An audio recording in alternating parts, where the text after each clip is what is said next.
Welcome to Thieves' Cant, a tabletop gaming podcast with your hosts, Jeremy Shane and Chris White.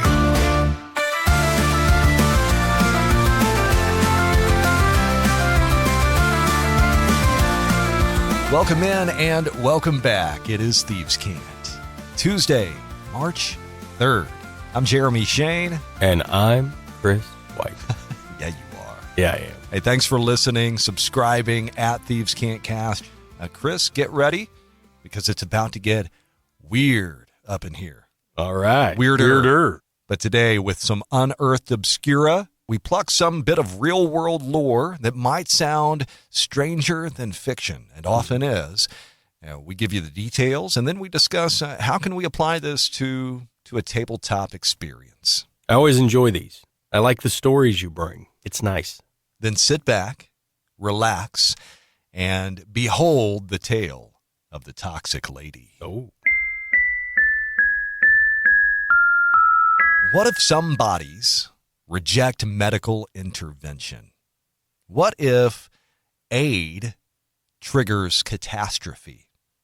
What if the most dangerous place in town is not that shadowy back alley? What if it's the infirmary? Oh, okay. So we've got to go back to the evening of February 19th, 1994. As we call them, the good old days. That's right. Paramedics in Riverside, California respond to a cardiac distress call, and they end up bringing in Gloria Ramirez to the ER. She's 31 years old, and in the days leading up to this emergency, she had reportedly suffered nausea and vomiting, and she was also in the advanced stages of cervical cancer. She's in pretty bad shape. Yeah, not good. When she arrived to the ER, she was only semi-conscious, minimally responsive. Her breathing was shallow. She had a racing pulse. Medical personnel began to notice really unusual details, an ammonia-like odor emanating from her body. One of the staff described a sweet garlic-like smell on her breath. Observers also remarked that her skin appeared coated in an oily, glossy film. The nurse who drew her blood reported seeing whitish, tan-colored crystalline particles suspended in the sample. That was confirmed by other staff. And shortly afterward, that nurse who drew the blood fainted. Physician stepped in to continue treatment, but she too lost consciousness and then began convulsing. More staff members start to feel ill, and the ER unit is evacuated. They kept behind only essential personnel to continue the life-saving efforts. Wow. And approximately 35 minutes after her arrival, Gloria, unfortunately, is pronounced dead.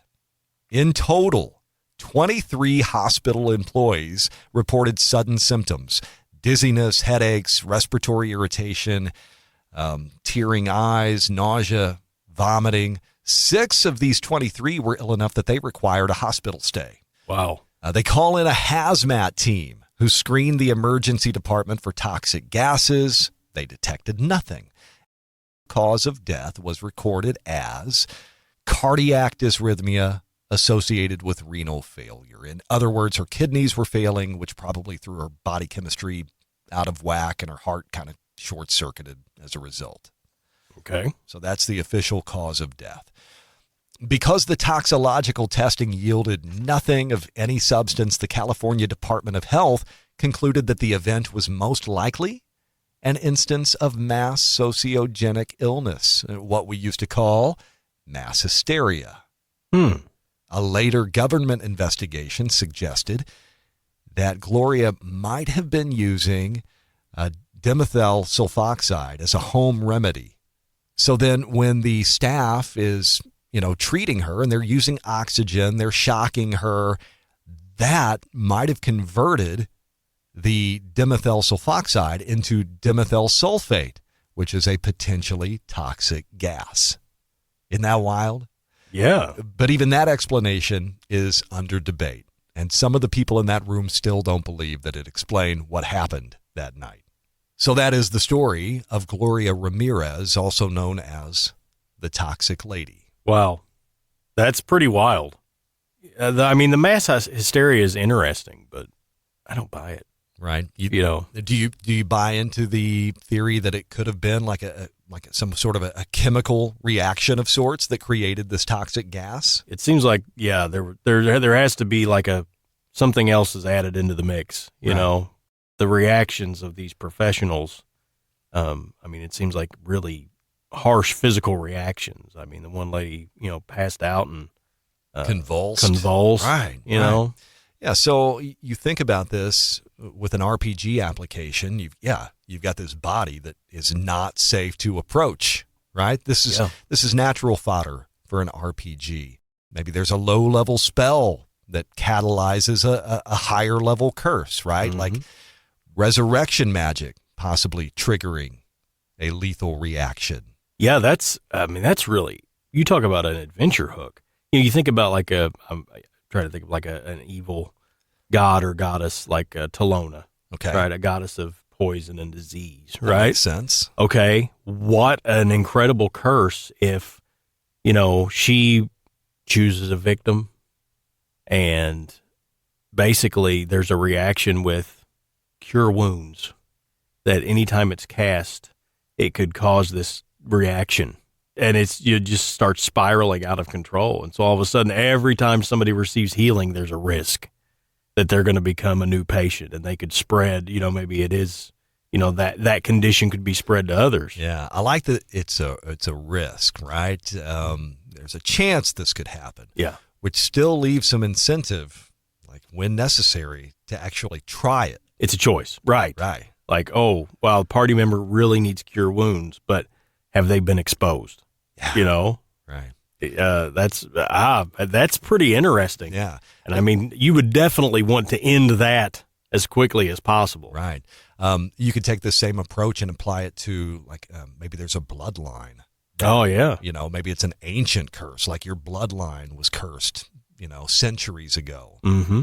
Or think about just like what could cause the effect. Like maybe it's an alloy. Maybe it's, I keep saying curse, but we've got tons of options. Right. What if it was, maybe it's just like magic items could trigger this. Like there's so many options that you could go with, but everything, it reminds me of is, remember Batman in like 1989 or whatever? Yeah. When the Joker put some everyday items like toothpaste or cleaning agents, some of them had the Joker poison or whatever in them, right? And you didn't know. So you're just using common items and it could be fine or it could be, so everybody's like not bathing and, they haven't brushed their teeth, they're disheveled, because nobody knows where it's at, what's causing it. Well, let's talk about like the social fallout that might result from this situation. However it arises, whether it's a curse, whether it's an item, an alloy, a reaction against something else, mm-hmm. What does the fallout from that look like? If it's healing that could potentially be detrimental, well, now we start questioning, right? Maybe the folks who have access to healing magic, right? Right or wrong, maybe healers are blamed for this. Now we've got a witch hunt. Rumors spread that magic itself causes corruption. So now we're cracking down on magic. Yeah. An anti-mage faction rises. Mm-hmm. You've got think about a scenario where, let's go back to just the idea of a toxic body itself. Yeah. You've got a body that needs to be transported. Are we just burning everybody? What's the solution? Yeah. Anytime you have a plague type thing like this, there's going to be a reaction. Yeah, what does that look like at ground level? It's going to be social distancing at the temple. Yeah, it is, though. It could be strong. Are people going to regard this as a curse from the gods? Or are they going to blame the priesthood? Like, what did you all do that that this is happening to us? Your healing's tainted. A god associated with healing. Is that god punishing us now? Or has that god fallen? Been corrupted himself? Right. Or what is the speculation from the people? Yeah. Like, what does that look like? How does that impact the PC's daily interactions? Mm-hmm. And when in truth, there isn't necessarily anything wrong with the healing, right? But there is a taint at the personal level that's interacting with it. Perhaps I could have worded that better.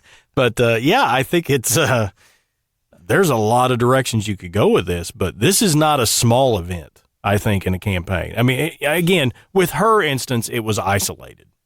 But if this really did become like an epidemic, yeah, it's a big deal. Right. If it's something that spread, I would love to see this start in some small, like, backwoods community, right? Mm-hmm. Like, maybe just some backwoods miracle cure people start hearing about. But wouldn't it be cool to build that up for a long time? Like to have that miracle cure out there, visible in the world, and nothing's happening for a while, and just make it a part of the world. And then all of a sudden this starts happening and are, piecing all of that together and sourcing it. And, if you're in it for the long game, this would be really fun to seed. Yeah. And I mean, maybe it's an accident. Maybe somebody just was making something they didn't know, or maybe it is like it's a cult of a god of disease or something. And this was all part of the plan. Right. You could go, or maybe a little bit of both. I don't know, but there's a lot of fun to be had here, I think. All right, the Toxic Lady, what direction would you take this at your game table? Let us know in the comments. Email thievescantcast@gmail.com. We're excited to hear your plans for this RPG hook, and that is Unearthed Obscura. Join us once again tomorrow. We're back in the Forge of Creation. We are knee-deep in a heist setup for your game. And tomorrow we'll add another layer of paint to this potential quest, hook. I don't know what we call it. Masterpiece. All right, that's coming up on tomorrow's show. Have a great day. We will see you then. It's been Thieves Cant. I'm Jeremy Shane. And I'm Chris White. So long. Thank you for listening to Thieves Cant. Email thievescantcast@gmail.com.